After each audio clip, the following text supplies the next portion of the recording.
Assalamualaikum warahmatullahi wabarakatuh. Terima kasih atas kesempatannya. Di sini kami dari kelompok 12 akan mempresentasikan tentang analisis faktor-faktor indeks pembangunan manusia di Jawa Timur. Next.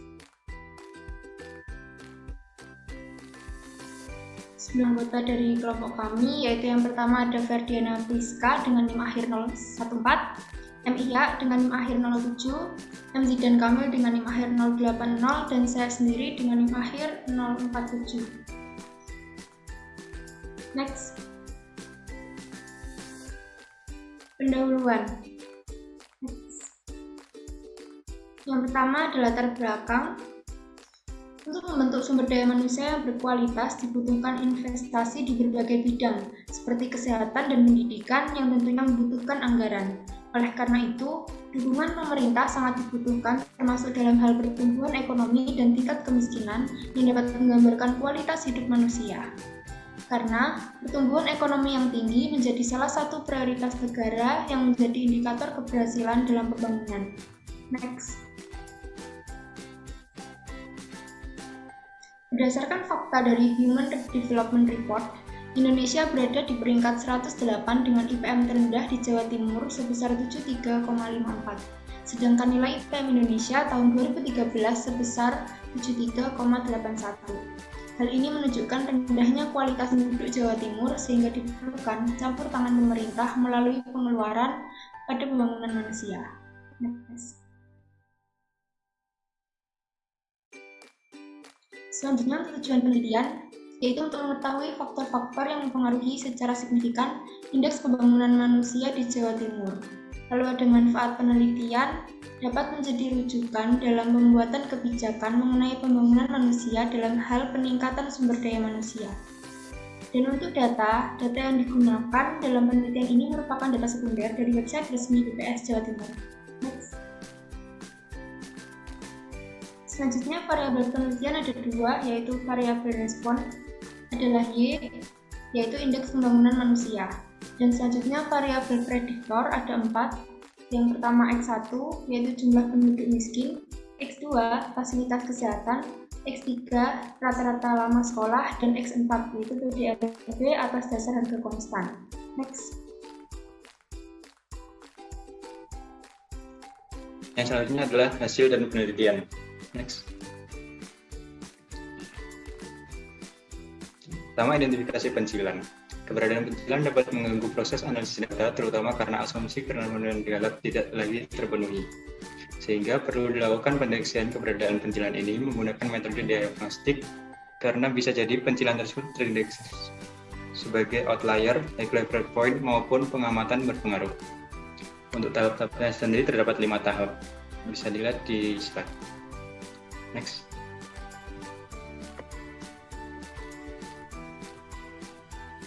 Berikut tabel dari identifikasi pencilan. Terdapat TI dan TI yang didapat dari perhitungan Minitab. Lalu untuk outlier kami tandai dengan warna ungu. Next. Selanjutnya ada pencilan terhadap variabel prediktor dan variabel respon. Untuk variabel prediktor, suatu pengamatan dianggap sebagai pencilan apabila nilai leverage-nya lebih besar 2 kali P per N.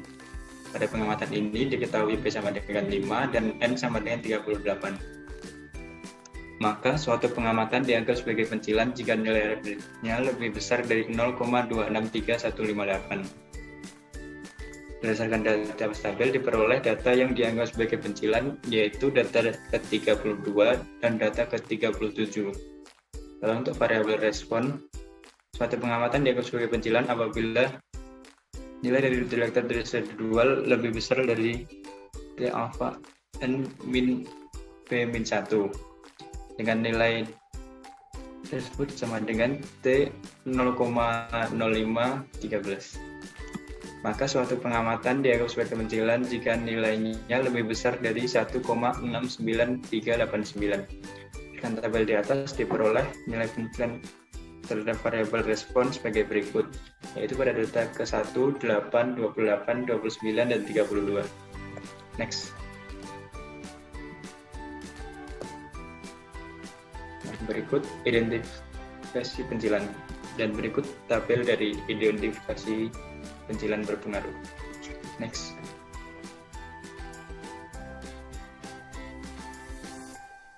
Banyak pencilan berpengaruh.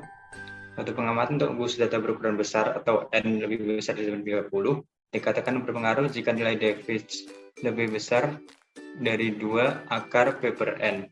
Maka suatu pengamatan dilakukan berpengaruh jika nilainya lebih besar dari 0,725467. Berdasarkan tabel di atas, diperoleh pengamatan yang berpengaruh terhadap model, yaitu pada data ke-29 dan data ke-32. Suatu pengamatan dikatakan berpengaruh jika nilai F persentasenya mendekati 50% atau lebih. Berdasarkan tabel di atas, diperoleh bahwa semua pengamatan memiliki nilai F yang relatif kecil, sehingga tidak ada keputusan yang dapat diambil. Suatu pengamatan untuk gugus data berukuran besar, yaitu N lebih besar dari 30, dikatakan berpengaruh jika nilai D lebih besar 2 per akar N. Maka suatu pengamatan dianggap berpengaruh jika nilainya lebih besar dari 0,324442. Dan tabel di atas diperoleh pengamatan yang berpengaruh terhadap model regresi sebagai berikut. Next. Terdapat 4 data pengamatan yang berpengaruh, yaitu terhadap beta 1, beta 2, beta 3, dan beta 4. Nah, untuk nilai setiap betanya dapat dilihat di slide berikut. Next.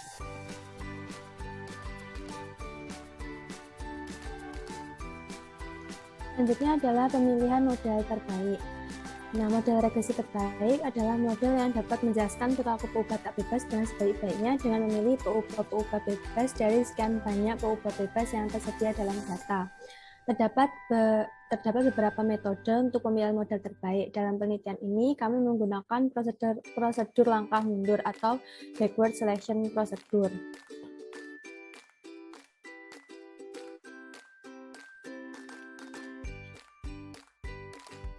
Berdasarkan output Minitab, diperoleh hasil analisis di mana X1, X2, dan X4 merupakan variabel yang paling tidak berpengaruh signifikan terhadap Y karena nilai p-value-nya besar, di mana X1 bernilai 0,809, X2 bernilai 0,096, dan X4 bernilai 0,579, yang mana nilai tersebut lebih besar dari alfa 0,05, sehingga diputuskan untuk mengeluarkan variabel X1, X2, dan X4 dari model regresi.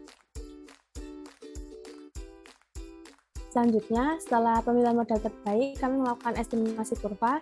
Pada prinsipnya, analisis regresi merupakan analisis untuk mencari suatu kurva yang mewakili hubungan satu set data, menurut Luknanto 1992. Di sini kami menemukan 3 kurva terbaik, yaitu yang pertama ada kurva kompon, kurva growth, dan kurva eksponensial. Berikut adalah output estimasi kurva dari SPSS.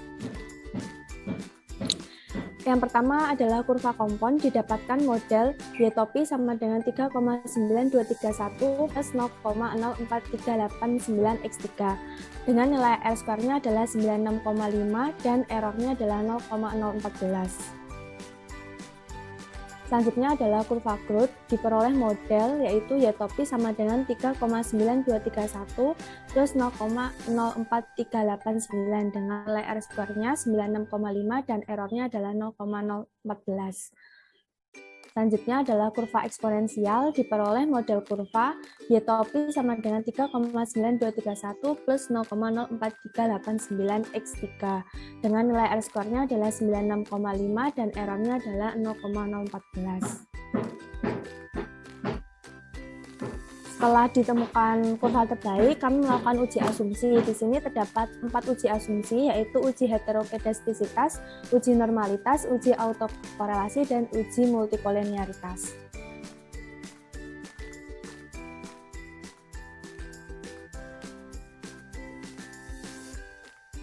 Oke, untuk uji normalitas, berdasarkan output Minitab di atas, diperoleh keputusan gagal tolak 0 karena p-value-nya lebih dari 0,150 sehingga dapat disimpulkan bahwa persebaran data galat berdistribusi normal. Oke, next. Kemudian ada uji heterokedastisitas. Berdasarkan plot tersebut, terlihat bahwa plot galat menyebar di sekitar 0 dan tidak membentuk pola yang jelas, artinya varians galat memenuhi asumsi homoskedastisitas. Kemudian untuk uji cluster sendiri diperoleh output Minitab di atas. Keputusannya gagal tolak H0 karena p-value-nya 0,472 yang mana lebih dari alfa 0,05 sehingga dapat disimpulkan bahwa data tidak terjadi heteroskedastisitas. Next. Untuk uji autokorelasi berdasarkan plot ACF residual di atas diketahui bahwa tidak ada yang keluar dari batas. Kemudian untuk uji Turbin Watson sendiri didapatkan output Minitab dari uji Turbin Watson yaitu 2,01898. Maka dari itu 4 min dihitungnya sama dengan 1,98102. Dengan demikian diperoleh keputusan gagal tolak H0 karena 4 dikurangi dihitung yang mana dihitung tadi 2,01898 sama dengan 1,98102 lebih dari DL 1,43. Yang mana DL ini kita peroleh dari tabel Turbin Watson dengan alfa 0,05 dan K sama dengan 1.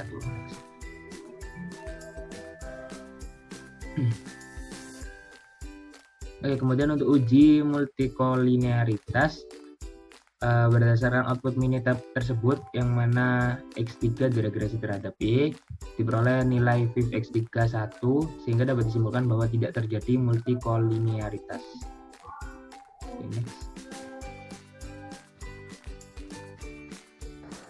Selanjutnya simpulan dan saran. Next. Untuk kesimpulan berdasarkan hasil dan pembahasan di atas dapat disimpulkan bahwa yang pertama terdapat outlier terhadap pengamatan X1, X2, X3 dan X4 pada data pengamatan ke-32 dan ke-37. Yang kedua, terdapat outlier terhadap pengamatan Y pada data pengamatan ke-1, ke-8, ke-21, ke-28, ke-29, dan ke-32. Yang ketiga, berdasarkan metode backward stepwise diputuskan untuk menghapus variabel prediktor X1, X2, dan X4 dari model regresi karena pengaruhnya yang tidak signifikan terhadap model. Yang keempat, berdasarkan estimasi kurva terbaik, diperoleh 3 kurva terbaik yaitu kurva compound, growth, dan eksponensial yang memenuhi semua ujian asumsi. Next. Untuk saran ada 3, yaitu melakukan identifikasi outlier berpengaruh lebih lanjut, sehingga dapat memutuskan apakah outlier tersebut dapat dibuang atau tidak. Lalu melakukan pemilihan model terbaik dengan metode yang lain seperti forward stepwise atau metode semua kemungkinan. Yang terakhir, melakukan uji asumsi untuk semua estimasi kurva, lalu mengatasi data jika terdapat kurva yang tidak memenuhi uji asumsi. Next. Sekian presentasi dari kelompok kami. Terima kasih atas perhatiannya dan mohon maaf jika ada kesalahan. Wassalamualaikum warahmatullahi wabarakatuh.